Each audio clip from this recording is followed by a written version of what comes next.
हाय, आदाब, सलाम, नमस्कार, सत श्री अकाल। मैं रोशन कुशवाहा और आप देख रहे हैं times of Sitamarhi. Times of Sitamarhi में आपका स्वागत है।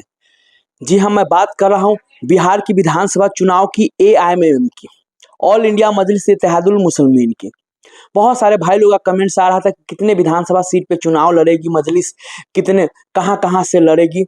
जी हाँ, फिलहाल आज जो मैं आपको बातें बताने जा रहा हूँ, जो अंदरूनी खबर आई है, उससे ये साफ संकेत लग गया है कि अभी इतना जल्दी अनाउंस नहीं होने वाला है कि कितने सीटों पे मजलिस लड़ेगी।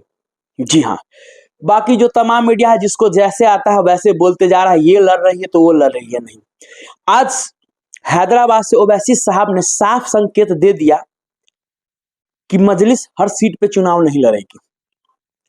चुनाव लड़ेगी तो जहां पे मजबूती होगी वो उसी विधानसभा सीट में चुनाव लड़ेगी। जो लोग बोलते हैं इतने पे ये करेंगे, यहाँ ये करेंगे, ये सबको विराम लगा दिया ओवैसी साहब ने आज। जी, मैं सुनवाऊंगा उनकी बातें, लेकिन फाइनली ओवैसी साहब भी अपना सर्वे करवाएंगे।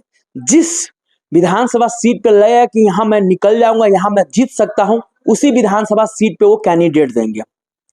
मैं ऐसा बातें क्यों कह रहा हूँ, क्योंकि पहले आप आइए ओवैसी साहब की बातें सुनिए। मजलिस इत्तेहादुल मुस्लिमीन को मजबूत रखिए। बिहार में इंशाअल्लाह ताला अच्छा फैसला लिया जाएगा।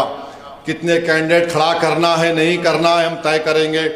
ज़्यादा जगह पर गैर ज़रूरी खड़ा करना हम अपनी ताकत को ज़ाय करने के बराबर है।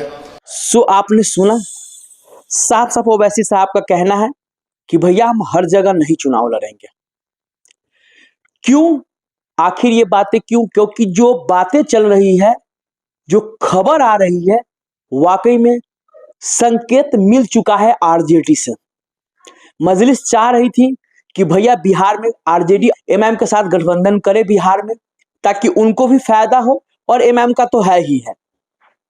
क्यों? क्योंकि इस बार 2025 के विधानसभा में तेजस्वी यादव को भैया मुख्यमंत्री बनना है, और वो तो पहले ना क्यों कर रहे थे, बड़े चैनल को क्यों उन्होंने बयान दिया, क्योंकि उनको लग रहा था कि आने वाले दिनों में नीतीश कुमार तेजस्वी के साथ आ जाएंगे, इसीलिए उनको मजलिस की जरूरत नहीं। लेकिन नीतीश कुमार इतने कच्चे खिलाड़ी नहीं है। उन्होंने जो बोला है कि भैया वो 2 बार गलती हो गया, अब हम आरजेडी के साथ नहीं जाएंगे। वाकई में आरजेडी के साथ नीतीश कुमार नहीं जाने वाला है, और नीतीश आरजेडी को भी लग गया है, तेजस्वी यादव को भी लग गया है कि चाचा भैया बिल्कुल नहीं आने वाला है। चाहे ये तमाम मीडिया वाले कुछ भी चला ले खबर, ऐसा कुछ नहीं होने जाना, क्योंकि अब तेजस्वी यादव को भी लग गया है कि भैया नीतीश कुमार नहीं आने वाला। तेजस्वी यादव भी अब संकेत दे रहे हैं कि हमें इस बार मुख्यमंत्री बनना है, चाहे कुछ भी हो, कोई भी दल हो, और हमारे विचारधारा से विचार मिलता है तो उनके साथ हम गठबंधन करेंगे। जी हाँ, जो तेजस्वी यादव के नेता है, करीबी है खास, उन्होंने संकेत दे दिया है। जब उनसे पूछा गया एमएम को लेकर, वो साफ संकेत दे दिया है कि जी हाँ, 28 फरवरी से, जैसा कि आप लोगों को पता है, 28 फरवरी से 28 मार्च तक अभी बजट सत्र चल रहा है, विधानसभा सत्र। और 28 मार्च के बाद यानी अप्रैल में आपको कहा जाता है कि अभी 1 महीने का फिर खरमास आने वाला है। इस खरमास के बाद फाइनल आपको डिसीजन मिल जाएगा। मजलिस के दीवाने हैं या आरजेडी के भी कार्यकर्ता जो है, वो जो रियली जमीनी धरातल पे रहते हैं, उनका साफ कहना कि मजलिस के साथ तो गठबंधन करना ही चाहिए आरजेडी को। जी हाँ, आरजेडी को अपने गठबंधन मजलिस को लेना ही चाहिए। और फाइनली ये बाकी अब तेजस्वी की तरफ से ओवैसी साहब को लेकर सॉफ्ट दिख रहा है, क्योंकि साफ अब लग गया है कि बिहार में एमएम का भी दबदबा है। जिस तरह से सीमांचल में दबदबा है, उसी तरह से अभी तिरहुत में भी दबदबा हो चुका है, पाटलिपुत्र में हो चुका है, मधुबनी में, जाले में हो चुका है। तो कुछ ऐसे जगह संकेत मिल रहा है, आरजेडी को लगा कि जैसा आप देख रहे हैं कंटिन्यू जाले में आरजेडी, जी हाँ, कंटिन्यू आरजेडी गठबंधन जाले में भाजपा को हराने में नाकामयाब रही। इसीलिए कुछ ऐसे सीट है, और इस पे साफ साफ संकेत मिल रहा है कि आने वाले दिनों में आरजेडी से गठबंधन अब मजलिस करेगी, ये तय है, इसमें कोई दो राय नहीं है। जिस तरह से ओवैसी साहब का संकेत मिला, और इससे कहीं ना कहीं इसीलिए अब जो साफ ये हो रहा है, पिक्चर साफ दिख रही है और आने वाले दिनों में आपको ये खरमास के बाद, जी हाँ, जिसको चैत बोलते हैं, ये चैत के बाद आपको पता चल जाएगा और वाकई में ये कहीं ना कहीं आरजेडी गठबंधन के लिए बहुत ही अच्छा होगा, एमएम के लिए बहुत अच्छा होगा।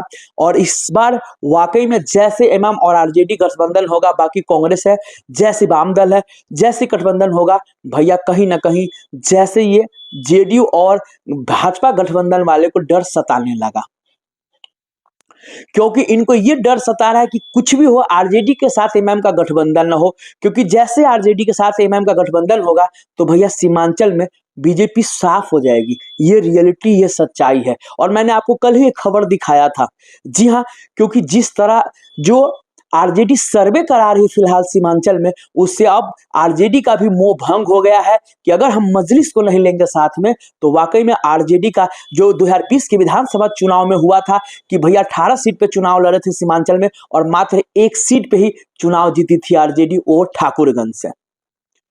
तो अब इसमें कोई दो राय नहीं है और आरजेडी इस बार तेजस्वी यादव को भी मुख्यमंत्री बनना है और बिहार की जनता भी चाहती है कि भैया सत्ता परिवर्तन हो। इस बार बिहार की जनता भी मन बना चुकी है। तो ये बहुत ही अच्छा संकेत मिला है, बहुत ही अच्छा संकेत मिला है। और फाइनली जो अभी विशेष इस पे और भी बातें हैं जो आपको आने वाले वक्त में पता चल ही जाएगा, लेकिन इतना तो तय है कि अब आरजेडी का एमएम को लेके सॉफ्ट दिल हुआ है, नरम दिल हुआ है, क्योंकि जो जिला लेवल के नेता है आरजेडी के, उनको भी लग गया है कि नहीं मजलिस का भी है, हैदराबाद ओवैसी साहब का भी सुना, क्योंकि जिस तरह भी कुछ दिन पहले उनके नेता बोल रहे थे कि हम 50 से अधिक सीट पे चुनाव लड़ेंगे, और आप आज ओवैसी साहब ने क्लियर कर दिया कि भैया हम उसी विधानसभा सीट पे चुनाव लड़ेंगे जहां पे जीतेंगे, बेवजह हम हर जगह अपना कैंडिडेट खड़ा नहीं करेंगे। अब इस पे विशेष आप लोगों को क्या लगता है, सो प्लीज आप लोग कमेंट करके जरूर बताएं। तब तक के लिए बाय बाय, टेक केयर, देखते रहिए टाइम्स ऑफ सीतामढ़ी।